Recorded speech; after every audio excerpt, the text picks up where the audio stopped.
उत्तर प्रदेश के मेरठ में पूरे परिवार की हत्या के मामले में अब कई चौंकाने वाले और रोंगटे खड़े करने वाले सच सामने आए हैं। परिवार के 5 लोगों को कैसे मारा गया, इसका खुलासा पोस्टमार्टम रिपोर्ट में हो गया है। जान गंवाने वालों में पति पत्नी और उनकी 3 बेटियां हैं, जिन्हें बेरहमी से मारा गया। इसके साथ ही पुलिस को यह भी पता चल गया है कि 5 लोगों के परिवार की हत्या किसने की। हत्या के आरोपी के बारे में क्या क्या पता चला और पोस्टमार्टम रिपोर्ट में क्या सामने आया है, आज हम इसी के बारे में बात करेंगे। नमस्ते, मेरा नाम है आयुष और आप देख रहे हैं एबीपी लाइव। पहले आपको मृतकों के बारे में बता देते हैं। मृतकों में सबसे पहले है मोहिन, उनकी पत्नी 32 वर्षीय आसमा, 8 साल की बेटी अक्सा, 2 साल की बेटी अजीजा और 1 साल की अलाइस्पा। पोस्टमार्टम रिपोर्ट के मुताबिक आरोपियों ने मोइन और उसकी पत्नी आसमा के सिर पर लोहे की रॉड से 10 से ज्यादा वार किए और फिर पत्थर काटने वाली मशीन से दोनों का गला काट दिया। इन दोनों के बाद आरोपियों ने छोटी बच्चियों के सिर पर भी रॉड से हमला किया। अक्सा और अजिया के सिर पर 2 से ज्यादा वार किए गए, जिससे उनकी हड्डियां तक टूट गई। वहीं सबसे छोटी 1 साल की अलाइस्बा का गला घोटा गया।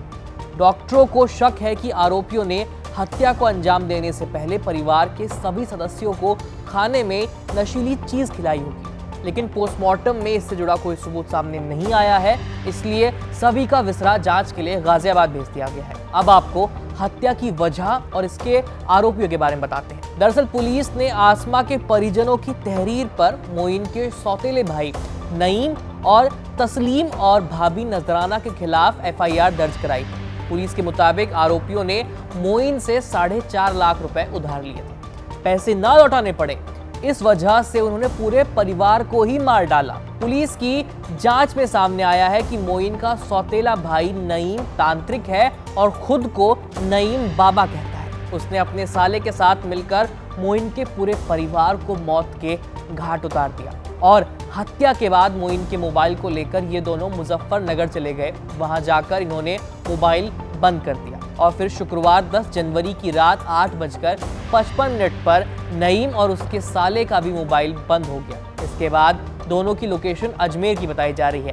पुलिस ने नामजद सौतेले भाई तस्लीम और भाभी नजराना को गिरफ्तार कर लिया है, उनसे पूछताछ की जा रही है। वहीं मुख्य आरोपी नईम फरार चल रहा है, उस पर 25,000 का इनाम घोषित किया गया है। SSP मेरठ के मुताबिक पुलिस की 3 टीमें नईम की तलाश कर रही हैं। बताते चलें कि ये खौफनाक वारदात मेरठ के थाना लिसाड़ी गेट के सुहेल गार्डन कॉलोनी में हुई। मृतकों में मोइन, उसकी पत्नी आसमा और उनकी 3 बेटियां शामिल हैं। मोइन राजमिस्त्री का काम करता था। SSP मेरठ विपिन टाडा ने मीडिया को बताया कि 2 दिन से ये परिवार किसी के संपर्क में नहीं आया, पड़ोसियों ने नहीं देखा।